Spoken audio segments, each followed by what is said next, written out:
Carnaval 2022 em Florianópolis. 2 dos eventos mais tradicionais da festa são cancelados. A Assembleia Legislativa aprecia projetos do chamado pacotaço do governo do estado.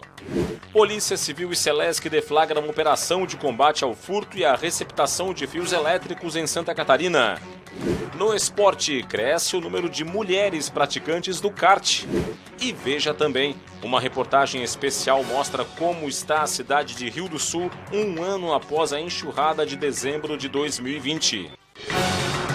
Está no ar o Band Cidade com Rodrigo Cardoso. Olá, uma boa noite para você. O Carnaval de 2022 em Florianópolis é o assunto que abre a edição de hoje do Band Cidade. Pelo menos 2 dos eventos mais importantes da festa na capital catarinense já foram cancelados de maneira oficial. E ainda tem a incerteza sobre o desfile das escolas de samba. Veja na reportagem de Rita Della Pieve.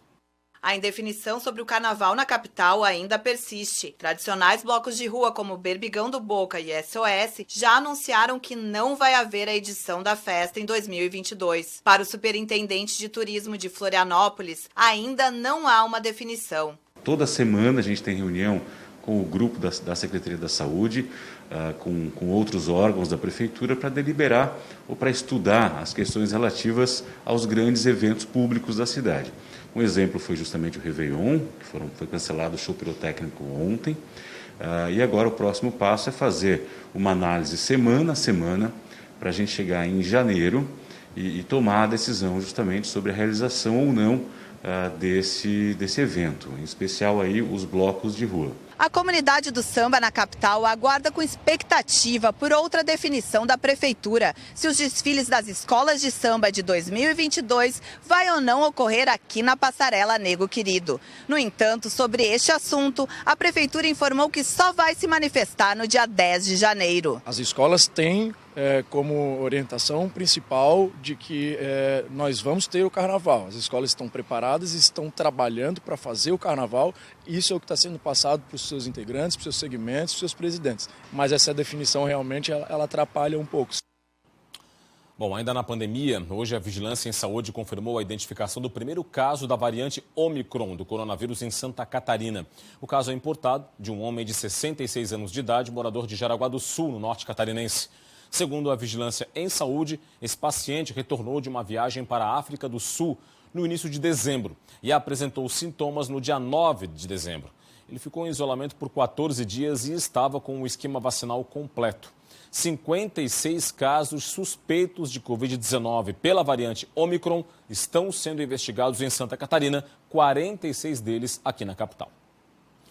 E 4 pessoas morreram entre ontem e hoje aqui no estado, vítimas da Covid-19. Com estes dados, com essas mortes, não é? Aqui sim os dados da Covid, 20.135 pessoas já morreram desde o início da pandemia, vítimas da doença. 151 novos casos foram confirmados de ontem para hoje. O total subiu para 1.238.751, com 1.216.673 pacientes que se recuperaram da contaminação. 1.943 casos estão em acompanhamento. 22,44% é a ocupação de leitos de UTI adulto Covid no estado, com 484 leitos vagos atualmente. O vacinômetro continua desatualizado. Assim que a atualização voltar ao normal, a gente volta a informar como está a vacinação aqui em Santa Catarina. De volta com o Band Cidade, a tarde de hoje foi marcada pela votação dos projetos do chamado pacotaço do governo do estado na Assembleia Legislativa. Os deputados analisam 22 projetos na penúltima sessão do ano. Entre os projetos analisados e aprovados pelos deputados estaduais está o que concede gratificação por produtividade a magistrados do Tribunal de Justiça, com um impacto de 15 milhões de reais anuais.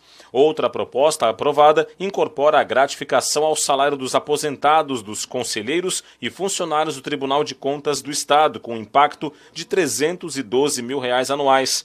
Uma terceira proposta aprovada extingue e cria promotorias de justiça, transforma cargos de promotor de justiça e cria cargos de assistente de promotoria na estrutura do Ministério Público Estadual. Foram aprovados também projetos que criam gratificação e atualização do plano de carreira do Ministério Público do Estado, criam benefício especial para servidores efetivos que fizerem adesão patrocinada ao regime de previdência complementar do Estado, criam bônus mensal de 1/3 do salário para conselheiros em cargos de presidência, vice-presidência e corregedoria geral do TCE, concedem reajuste salarial de 19% para os servidores da UDESC e de 15% para ativos e inativos da Assembleia Legislativa. E você vê agora imagens ao vivo da Assembleia Legislativa da TVA. Neste momento segue a apreciação dos projetos do chamado pacotaço do governo do Estado. Quem fala é o deputado Valdir Cobalcini, do MDB. Acompanhe.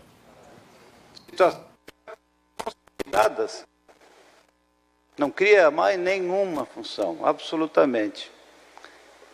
Nem vou analisar aqui os critérios sobre os quais eu não sei quem são. Estão lá na educação, nas regionais de todo o Estado. Emenda que do presidente Mauro, que eu recomendo, claro, o projeto aprovado. Bom, vamos falar deste assunto aqui com o Roberto Azevedo. Roberto, esse pacotaço está a todo vapor na Assembleia Legislativa, recheado de críticas, mas também de apoio também, né? É verdade, o governo até agora aprovou tudo que quis. E quando a gente fala de governo, nós estamos falando só do Executivo, viu? Mostramos ali Judiciário, Ministério Público, Tribunal de Contas, a própria Assembleia Legislativa também tiveram projetos aprovados. E aí que se subverte as coisas. Evidentemente que quando a gente fala de salário de servidores, reajuste de salário de servidores, tem aqueles que se sentem apreciados e tem aqueles que se sentem renegados. É o caso do pessoal das fundações, Fundação Catarinense de Cultura, Fundação Catarinense de Educação Especial, que reclamam que foram esquecidos pelo governo e que estão lá há 9 anos sem ter um reajuste salarial decente. Evidentemente que o pano de fundo de tudo que está acontecendo lá na Assembleia, agora, neste momento, não é só as matérias, as 31 matérias que estão em análise, desde o início do chamado pacotaço, que já é um termo pejorativo, é a eleição de 2022 e o embate que ela traz. Muitos da oposição dizem que se Moisés conseguir continuar aprovando os projetos até o final da sessão, que será emendada provavelmente com a votação do orçamento do ano que vem, a lei orçamentária anual, ele ganha pontos. E isso é ruim para a oposição. Mas a gente tem que ver o interesse coletivo, o interesse do catarinense, do contribuinte. Se vocês acompanhassem o vivo da TVA com os comentários do lado, as claques já estão ali. É pura campanha eleitoral. Dito isso, um grande abraço e até amanhã. Até amanhã, Roberto. A Polícia Militar tem novo comandante-geral. A solenidade de posse foi na tarde de ontem. O coronel Marcelo Pontes assumiu o posto de comandante-geral da Polícia Militar de Santa Catarina e substituiu o coronel Dionei Tonê, que passou para a reserva remunerada após exercer o cargo por 1 ano e 7 meses. A solenidade ocorreu no Centro de Ensino da Polícia Militar em Florianópolis, com a presença do governador Carlos Moisés da Silva. O novo comandante-geral da Polícia Militar é natural de Florianópolis, formado em administração pela Universidade Federal de Santa Catarina e possui 2 especializações, em administração e segurança do trânsito e em administração pública. Na Polícia Militar do Estado, Pontes ocupou cargos no comando do 4º Batalhão, na região central da capital, e na 1ª Região Militar, com sede também em Florianópolis. Já esteve à frente da Polícia Militar Ambiental e atualmente era o subcomandante-geral da PM. A Polícia Civil e a Celesc deflagraram hoje a Operação Apolo. A ação combate o furto e a receptação de fiação elétrica em Santa Catarina.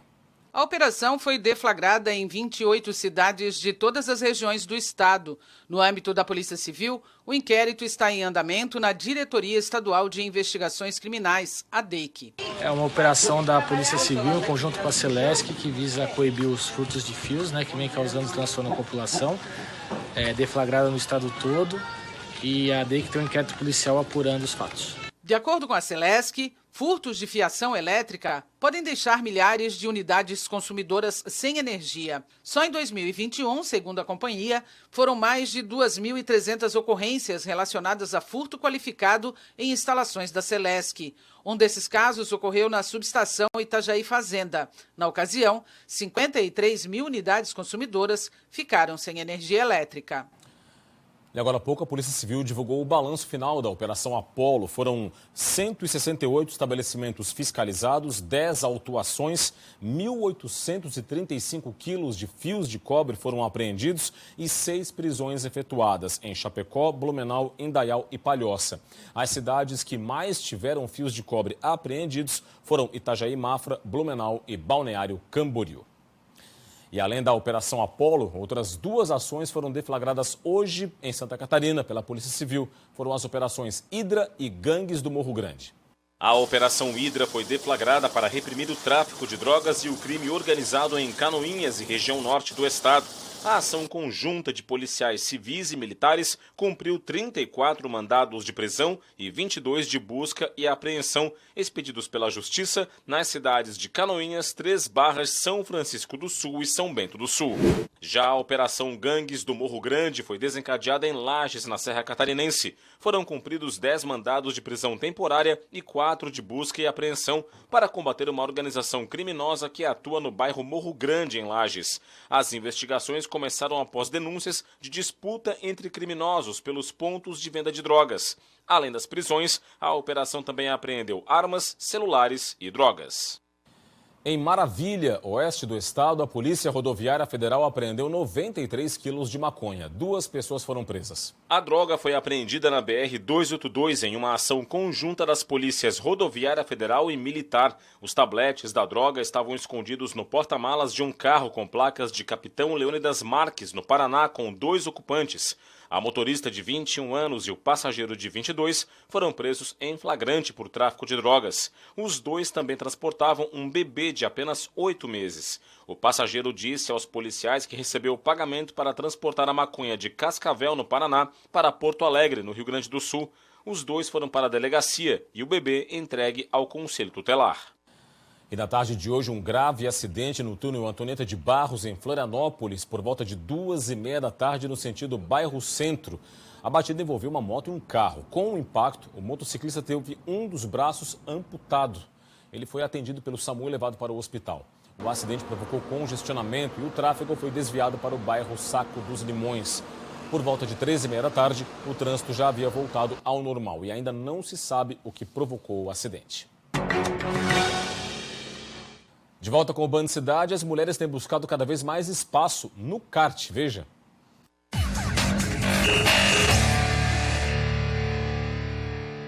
Já foi o tempo em que os paddocks tinham apenas homens. Desmonta o pneu, coloca o motor, pega o kart. O automobilismo é um esporte meio que a gente poderia dizer que é um meio machista, né? É predominante por homens, então é um dos motivos da mulherada não querer streamar, às vezes falar, vou ficar para trás, a velocidade não é para mim. Um esporte que todo mundo vê como um esporte masculino e muitas vezes nem é. Seja na mecânica ou nas pistas, elas estão chegando para ficar, mostrando que tem muito espaço ainda a ser preenchido. No começo eu senti um pouco, mas eu ficava às vezes até chateada, mas eu acabei puxando isso para mim como motivação. 12 atletas mulheres entre 545 competidores. A maior participação feminina no Campeonato Brasileiro de Kart. Um número que fica na história e que traz junto a vontade de abrir mais portas no automobilismo. E se engana quem pensa que elas têm medo. Na verdade, a única preocupação delas é de estar na pole. A partir que a gente baixa a viseira, o capacete entrou na pista, não existe desigualdade, não existe um mais forte, não existe um mais lento, é cada um por si. Mostrando que no lugar de mulher é na frente também. A gente compete de igual para igual. A prova disso é o crescimento delas no universo das pistas. Mesmo que ainda em um número pequeno, as pilotas estão mostrando para o que vieram, e não só no Brasileiro de Kart Empenho.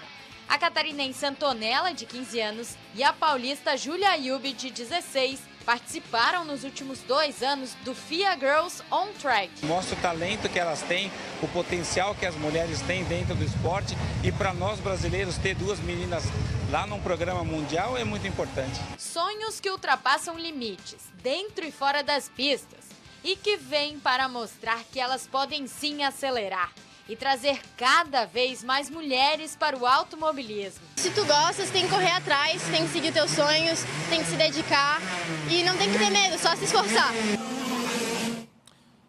Veja agora como está a cidade de Rio do Sul 1 ano após a enxurrada que provocou a morte de 2 pessoas. 1 ano depois, as marcas do que aconteceu aqui na Valada São Paulo ainda estão gravadas nos morros, num contraste com a paisagem tranquila da localidade de Rio do Sul. Em dezembro do ano passado, nós mostramos os estragos causados pela enxurrada, que matou 2 pessoas em Rio do Sul e deixou dezenas sem ter para onde ir. Foram meses de reconstrução e muita luta da comunidade para se reerguer.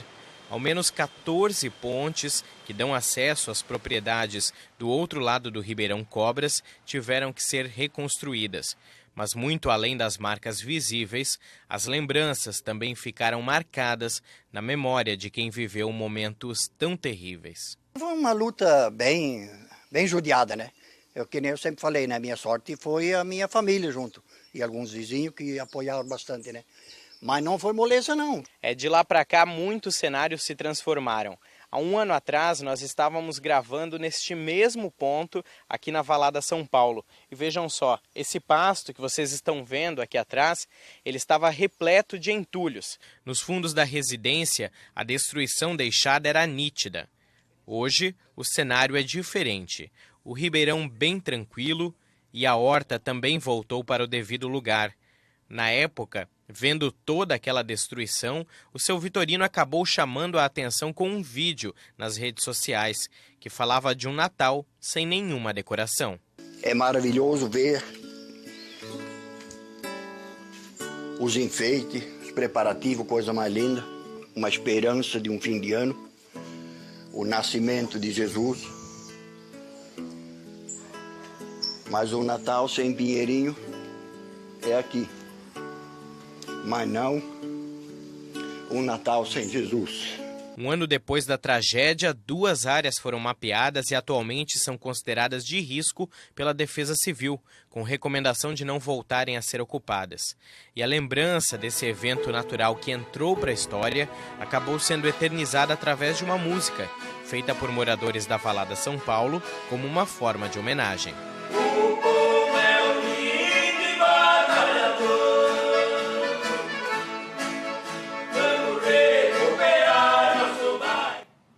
Uma boa noite para você e até amanhã.